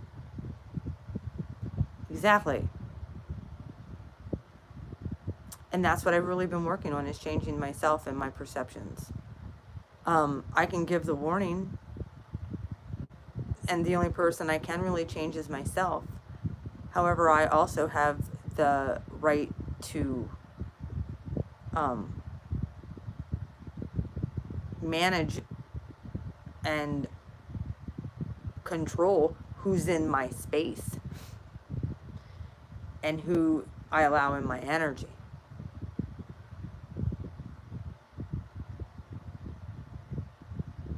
You're very welcome. We have the right with what we have dominion over, which is ourselves and our personal space.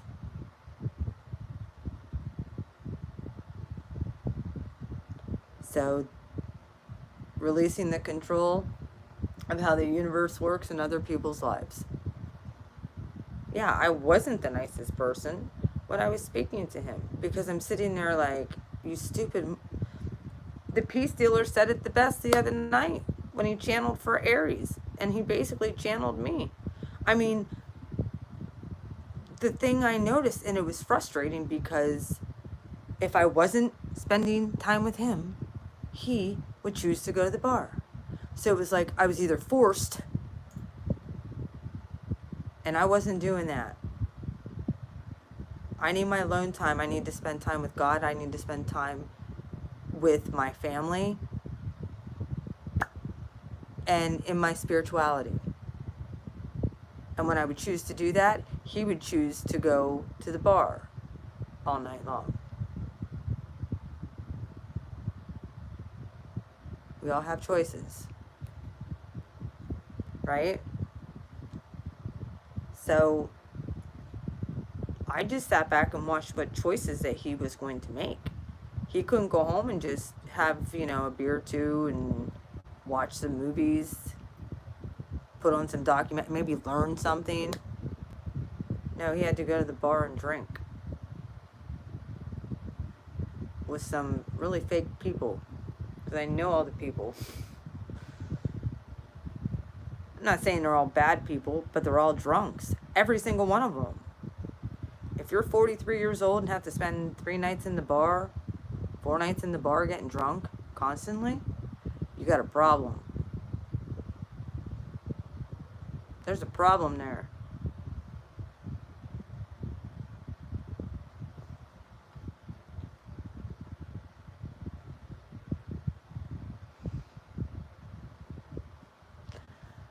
Well, I'm grade A, divine feminine.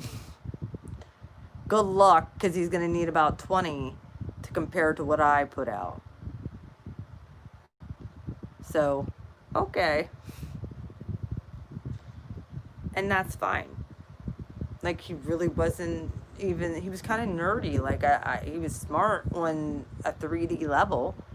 We got along very well on a 3D level. When it came to anything of higher spirituality, he had no clue. He claimed he wanted to learn. I mean, there was a lot of red flags there, trust me. There was a lot of red flags there. But I'm not just going to label him. But I'm not going to let him in my life either. So, just the hate and the bitterness did more harm to me and kept me from moving forward. I'm not doing that with other people anymore.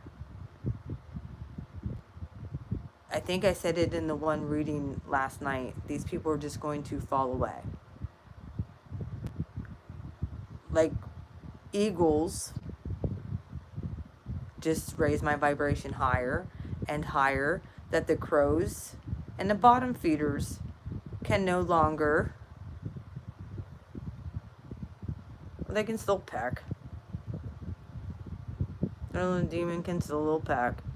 When I raise up higher, they lose oxygen and have to fall off. So I'm just really waiting for the men to, in this community, to finally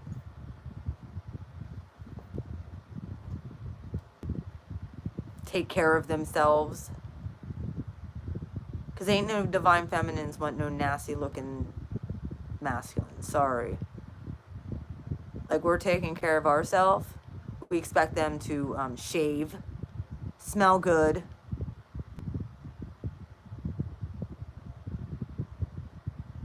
and take care of themselves. We don't want no dumpy looking divine masculine. Sorry. Just saying. The divine feminine had gone through enough. So if you're a real divine masculine and you want a divine feminine, you better step up your physicality game like we had to. Right? Right. And there's not many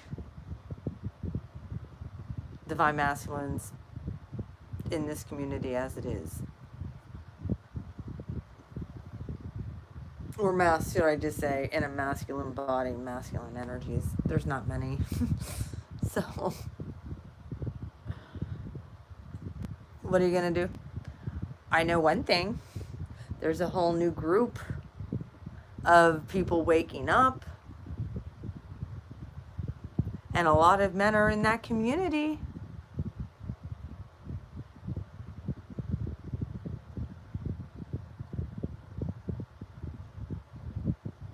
The struggle is very real.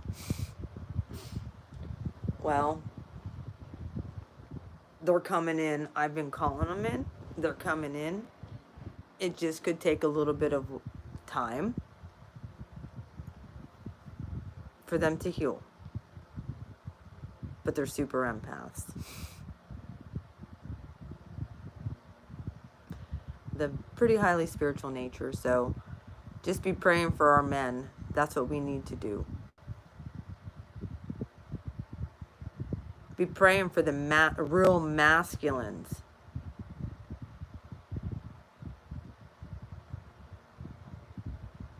To get through their trauma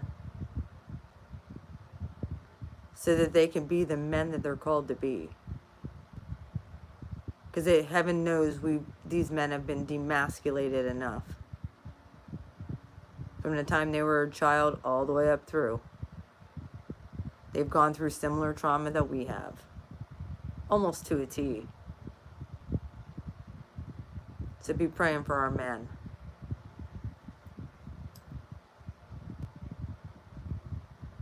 There's a whole group of them, I'm telling you. So, get prepared. I love you guys. I figured I would give you the brief overview. Yeah, the Death Angel is coming for anything that no longer serves you. A shitty attitude.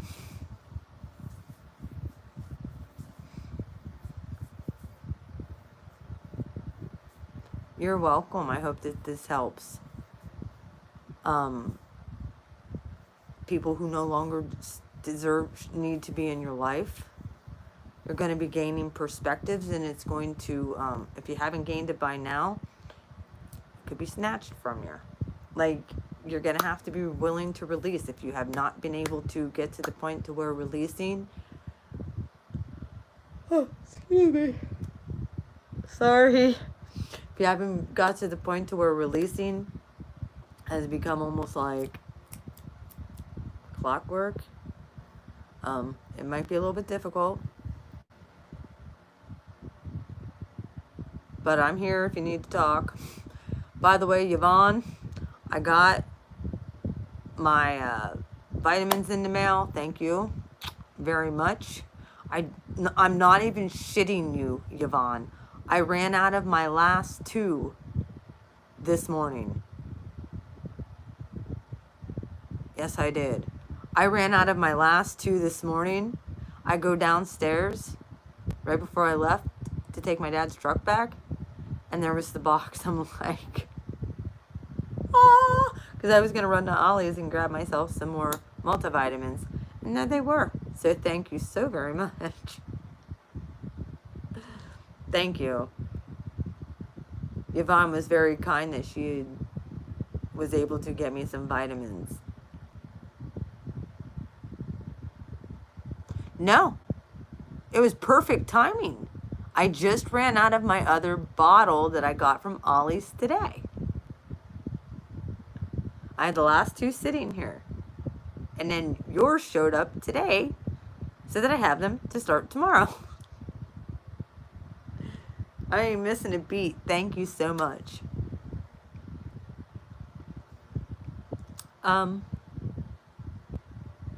Yes, it was very kind. Thank you so much. Yes, I like Allie's Outlet. I found some really good vitamins in there that kind of held me over. Oh, I'm getting tired, guys. But if somebody could send me weed, just kidding, that would be super swell.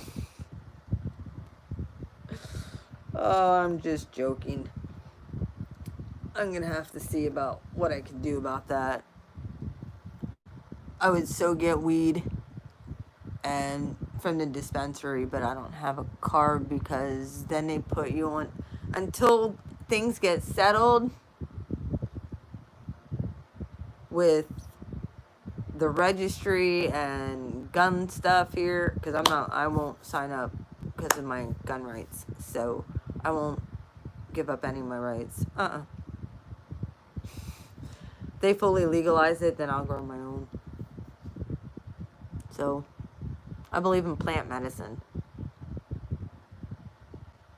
That, along with intensive therapy, 2 channels that if you haven't checked them out yet, that you might want to check out, because they were extremely healing for me beyond my own things.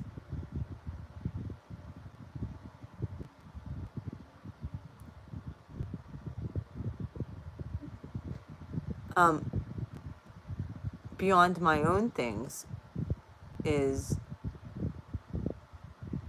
oh, what was I gonna say? Oh, yeah, I still have my store, obviously, that I've been talking about all year to get started. There was a lot of very interesting things that happened. That Saturn and Pluto and Jupiter, along with Mars, squaring when I started talking to this person. Remember I said the round and round? What comes around goes around? Everything started breaking. In physical. When I started talking to this new person. And it was like, do you see the pattern here, Lisa? Do you see the pattern here, Lisa? What's wrong with this pattern, Lisa? Hello? Hello? The black cloud, hello? So, it's like, okay, I see it, I see it, I see it. I understand what's going on. I did. I did.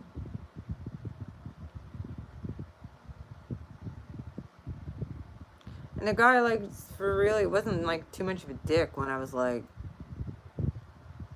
I was kind of mean. I warned him. I said, you might want to leave me alone for about a week or two, because I'm not going to be in the best of mood. Like, these energies are... And he didn't like that too good. Well, I wasn't joking. And then he just pulled his shenanigans with going to the bar all the time. That was enough. And I was like, now I'm seeing the real true colors of who this person is. Your true colors had just shown the fuck up. So, instead of getting mad, I walk away. You made your choice.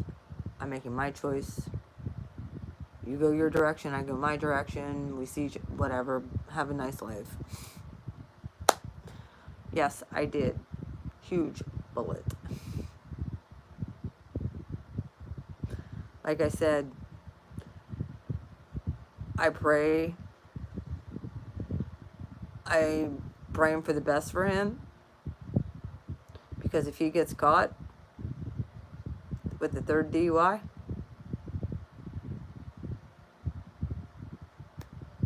there's like 50 guns.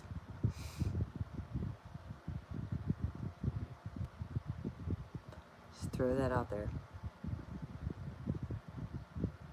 Here in Pennsylvania, you get caught with your DUI, you get put on probation, you lose your guns. They'll confiscate them. Those are like his prized possessions.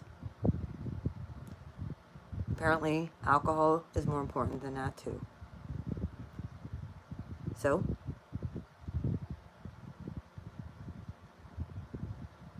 exactly.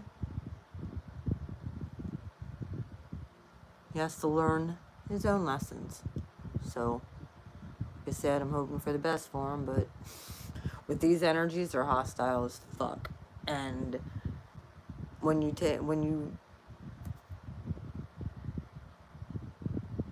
don't heed the word of a divine person that's trying to help you,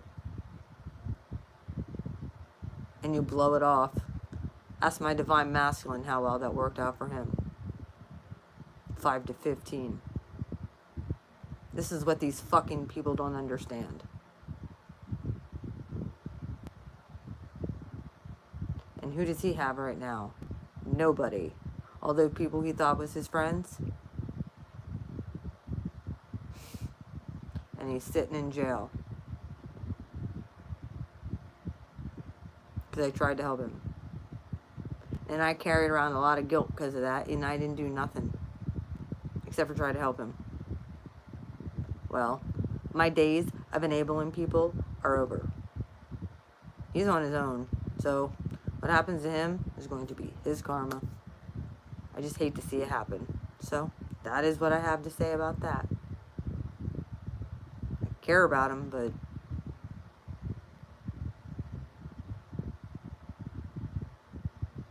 yo, I think the peace healer talked about like all the plagues and stuff the other night. What's the one that he didn't mention? Death.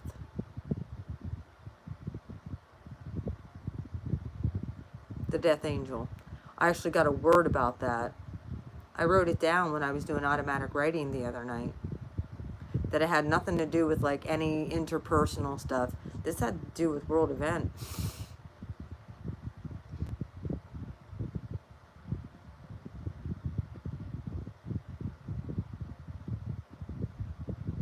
And I'm not really going to put it on YouTube. But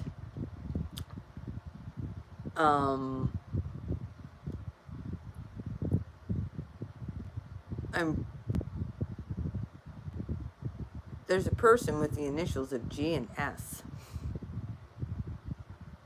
Oh dear Lord, that's the same initials of my Divine Masculine too. Interesting that that just comes up, but there's a person with the initials of G and S.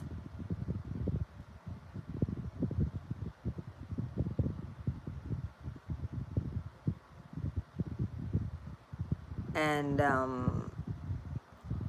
that was kind of the kick-start of the Death Angel. And then it's going to start hitting all 13 families. The oldest and the youngest.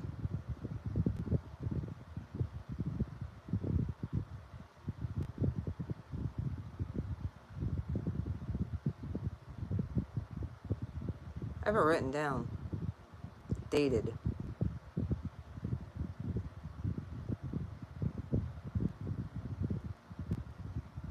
And that there, I have a feeling they already know it.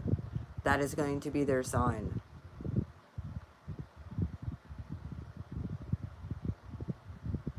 I have holy oil I put all over my doorstops.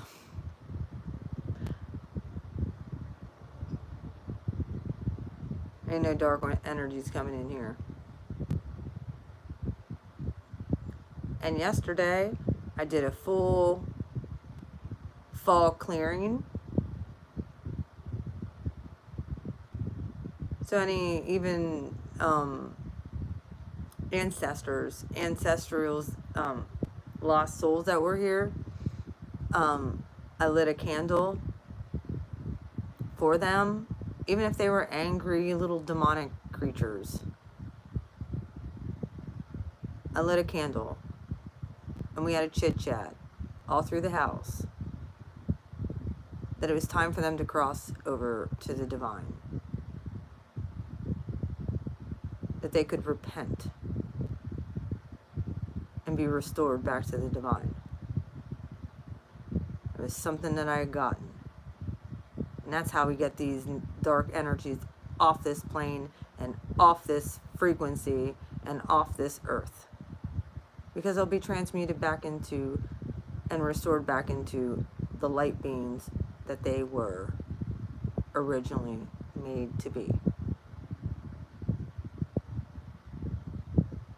Either way, that's where I'm going to leave this at. That was a lot of channel messages. I gave you a lot of clues. I did. Took authority not only over my home, I spread it out for blocks around. Took authority over my whole damn block. So, yes, I've been working on that grid. I've been clearing that grid. That's what I've been doing.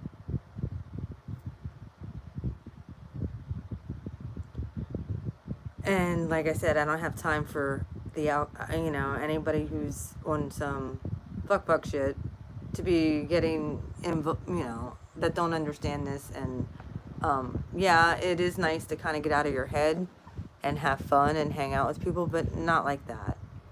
I want somebody who understands me fully and I don't need, toxic energy is just not. It was funny because this dude was like about vibration. I said that was my vibration that you were feeding, or that you were feeling, and that I was feeling. It wasn't yours, it was mine. Oh, I get it. Yeah, you do get it. Anywhere my vibration goes, it expands out, so of course.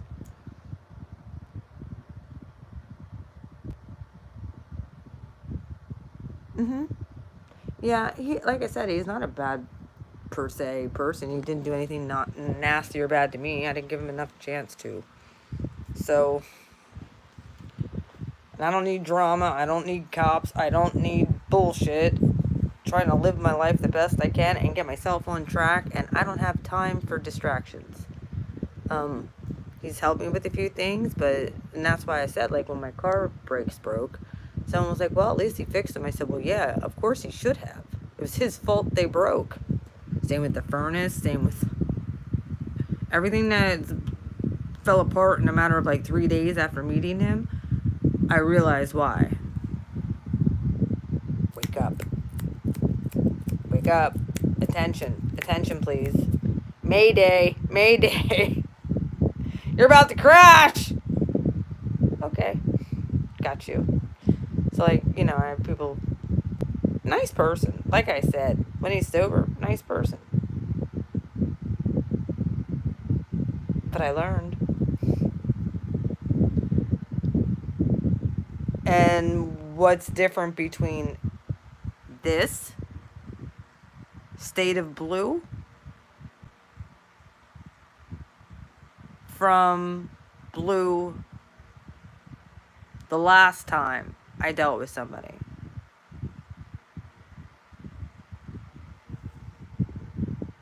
I'm not bitter. I learned the lesson. I was able to release. I've learned the lesson. I'm not mad at him. He's gonna be who he is. It's okay. Let him do his karma the way he's supposed to do it, man. I said, just remember my face.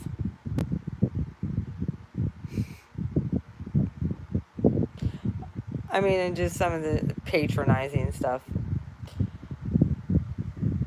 But, because he was kind of patronizing, but it was what it was. Like, I could get it. Like, anytime you start stirring up those, addictive demons, as you saw on this channel, they get all kinds of abusive. Don't like to admit that they have a problem. So, that's where we're at. By the way, for the 10 people on here, hello. Good luck. I suggest you go back to the beginning of the stream when this is over and enjoy. I am very happy with the fact that when I did my reading last night, it was uploaded in a matter of like 10 hours instead of 2 days. So that was cool. Thank you, YouTube, for allowing me to do so. Some people are being heavily censored on YouTube right now. I don't know what's going on. So I'm still just doing my regular thing. So my reading last night actually went through very, very well. So it was awesome. Was it like I would like it to do, like where my live stream just comes up right after I click done. But it's getting better. So I'm sure this video will probably be turned in by said opiate addict that was on here. But whatever, it happens. People get mad when you speak the truth. And that's exactly what you're going to get from me. Calm, cool, collected truth. Someone can sit there and call me a liar. I know what I've gone through. Someone was on opiates for 15 years and sit there and says they're not addicted. They're the liar. They're lying to everybody and themselves. So, yeah, thank you for taking care of that. I could have whatever, but I'm glad that that person is gone because I was able to get back to focus, and I think that was just a distraction. So, either way, I love you guys. You guys all take care. If you need anything, beautifulmind4275 at gmail.com. I'll be coming on to do the Lightworker Starseed reading tomorrow. This is part of the reason why I didn't come on and do it today, because there was some processing that I had to do. And then there was some other things that were going on that had to do with synchronicities that I had to work through, and be cutting off energy from even ancestral stuff again. And it all made sense. So that's why I didn't come on and do that. I'll come on and do that tomorrow now. After all, it's going to look good. So please join me tomorrow at 5:30. I think it's either 5:30. I might have moved it to 6. Eastern Standard Time. And I'll be pulling for the Lightworker Starseed reading. It's already pulled, but I'll be reading for it. I love you guys. Drink lots of water during this. Try and keep calm. Breathe. And know that the universe, whatever's going to happen, let the chips fall where they're going to. And keep on smooth sailing. Okay? I love you guys. Take care. Have a good night. Bye.